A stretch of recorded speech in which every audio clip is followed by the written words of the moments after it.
Hello，大家好，又係我阿芬。咁喺今日呢條 video 啦，我就好想分享啊，點樣喺 AWS 身上啦，去建立一隻 VM 啦，或者一部 server 咁樣嘅。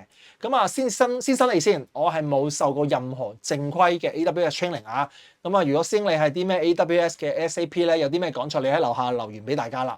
咁啊，首先第一樣嘢咧就係我學習 AWS 咧，其實都係用一張信用卡啦。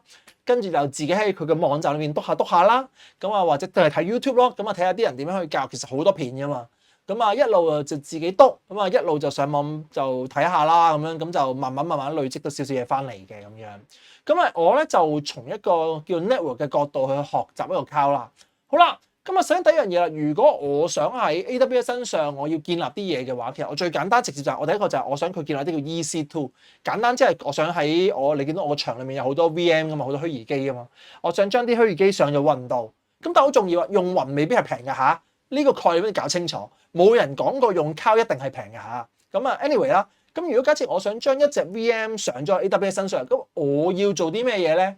咁啊，最簡單直接啦，第一步我哋就要選擇佢係邊個 region 啦，係咪先？即係例如你想放喺香港、放喺悉尼、放喺新加坡、放咩都得嘅。咁首先我哋要定咗個地方先。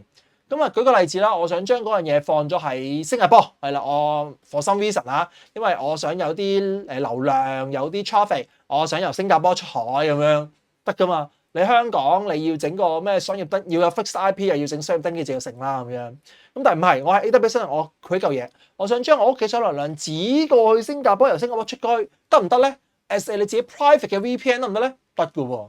咁所以我哋可能要先定義究竟你個場你想放喺邊先。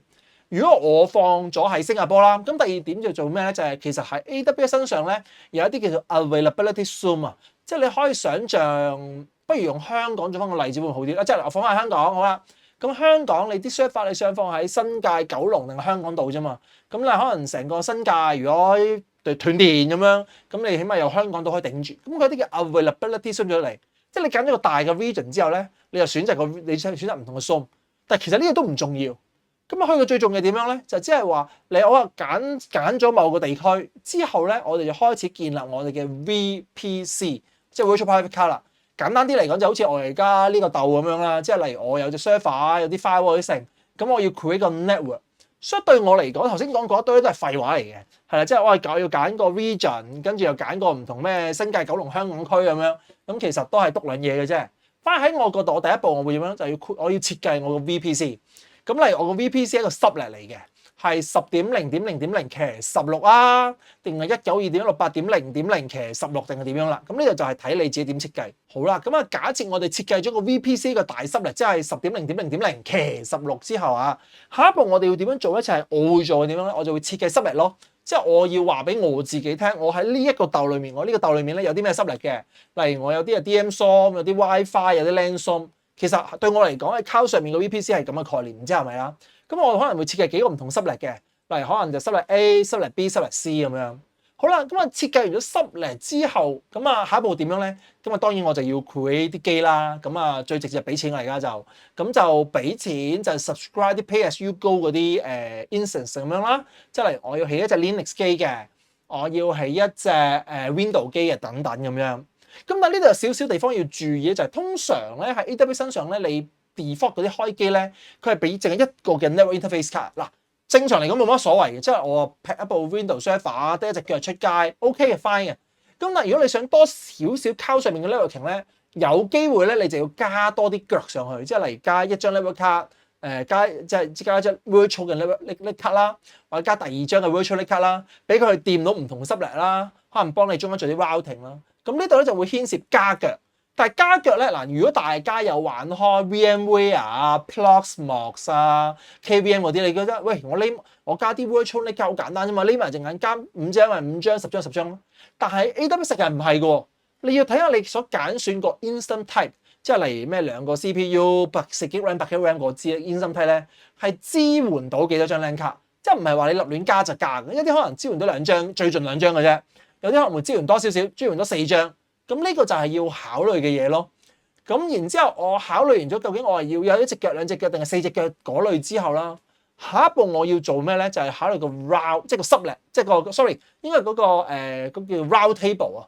我要決定究竟佢邊一隻腳出街，例如佢個 default 嗰個 sublet，OK， 舉個例子啊，某段 sublet 究竟佢個 default 機位係走乜嘢？呢個好得意啊，因為佢可能可以做到唔同嘅 sublet 咧，你可以 assign 佢行唔同嘅，例如 default route。一陣間我個實驗裏面我都會 show 俾大家睇。咁所以你喺個腦裏邊有個概念，哦，原來你仲要搞個 route table 喎。咁其實基本上就成功㗎啦，係啦，跟住仲有少少細節嘢咯。所以做一個少少嘅 summary 就係，如果你真係想喺 cloud 上面建立一部機嘅話，你要首先咩咧？揀地區啦，設計個 VPC 啦，跟住設計個 subnet 啦，跟住就係開機啦，即係整啲 VM 上去啦。而呢啲 VM 咧，你究竟有幾多隻腳？搞掂咗之後咧，最終咧就搞個 route table 收工，就係咁嘅啫。好啦，咁我哋長話短説，我哋開始 set up 咯。好啦，咁啊，首先就好簡單啦。你會見到我而家就喺新加坡嗰度啦。咁我就冇用佢 default 嘅 VPC，即係 Virtual Private Cloud 嘅。咁我喺新加坡裏面咧，我就會建立我自己 VPC，即係頭先所 mention 過啦，即係我要 create 我嘅 subnet，係啦，即係我而家呢個場係點樣。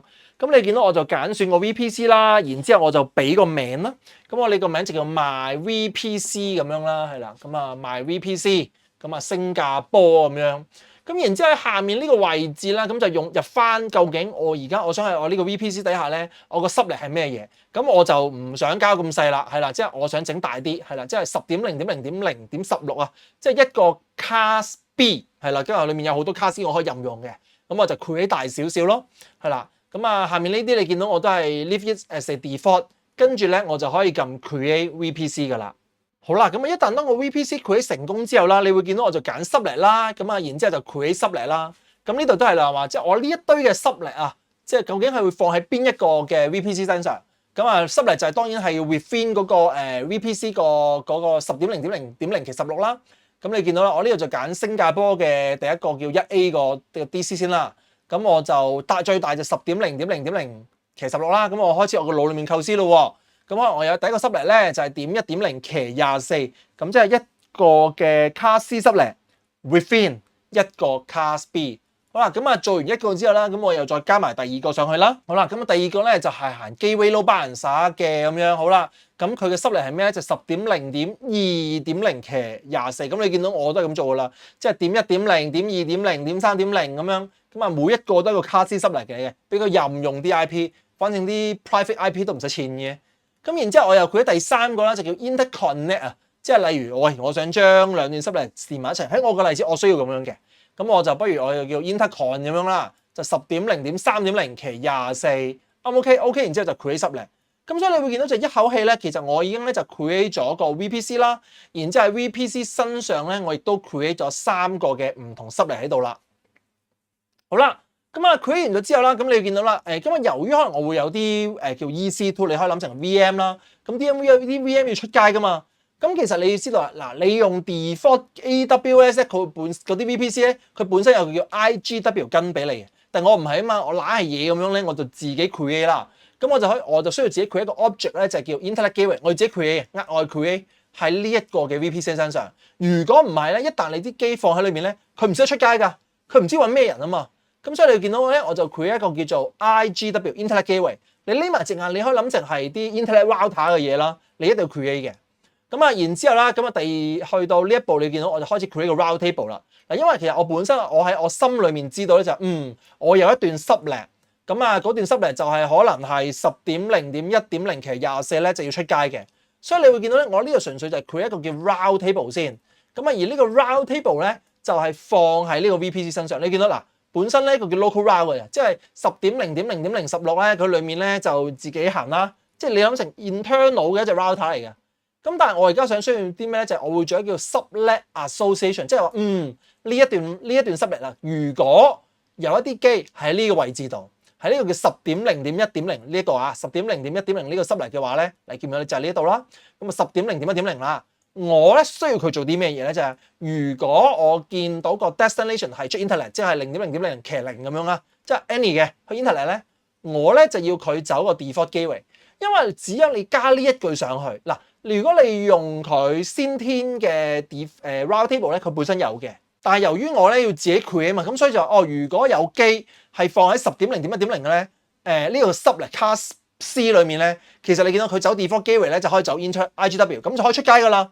所以呢步係好重要，即係話如果你真係手動去裝嘅話，咁你又要自己諗，你可以諗成喺我而家呢個 studio 底下，我要放隻 router 咁樣咯。你唔好理，總之隻 router 出街嘅。咁然之後，我哋下一步點咧就要 create 一個 EC2 啦，咁樣。咁你見到我哋呢度就有好多嘅 EC2 揀啦。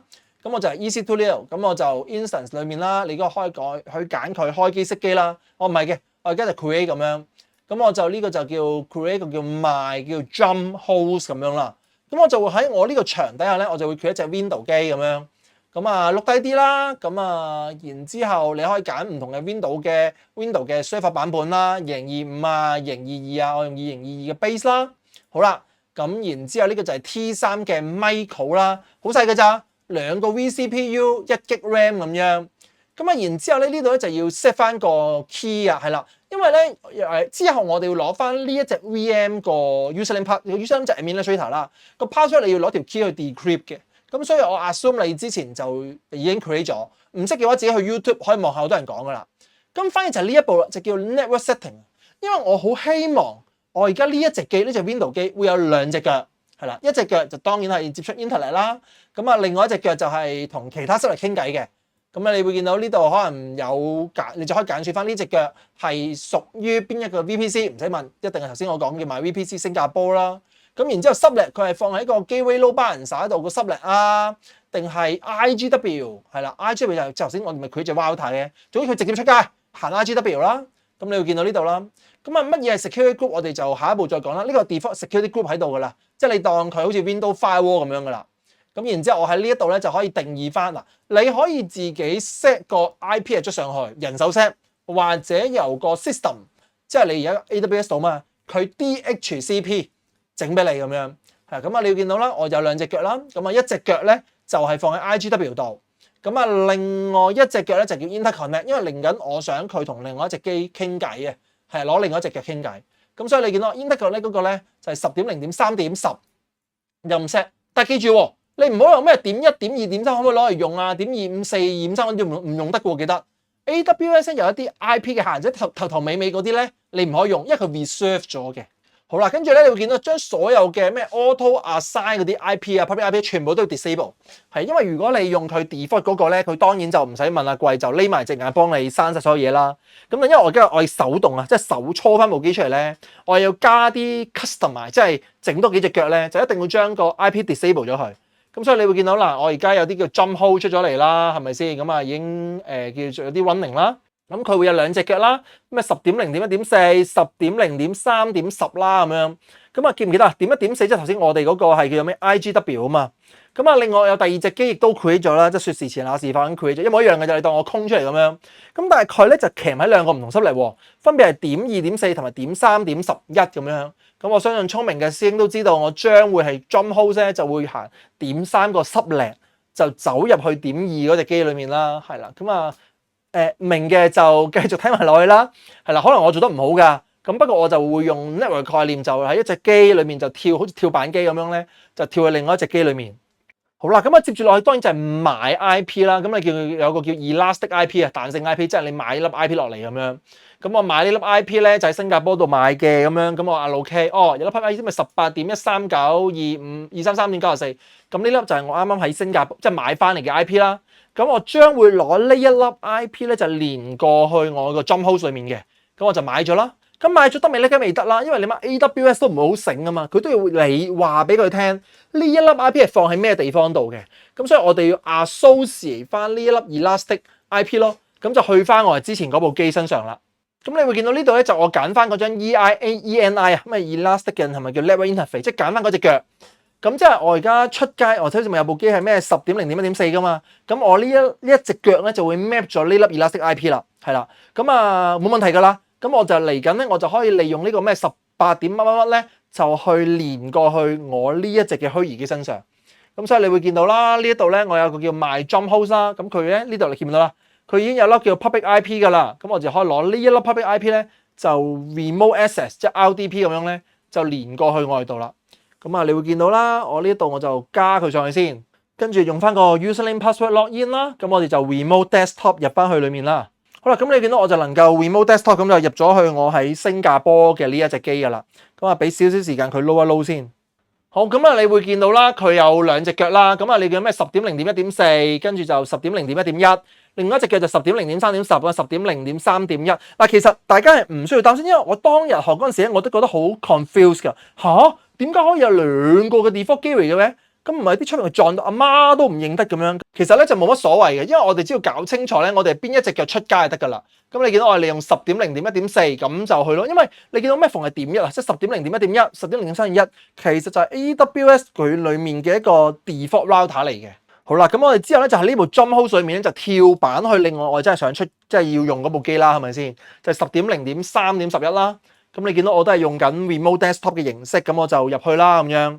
咁我就入翻個 username password 啦 login 啦。咁你會見到就可以好成功咁樣咧，即係我嗰部 Jumphost 啊，咁啊就連過去啦。咁所以你會見到成個流程係點樣啊？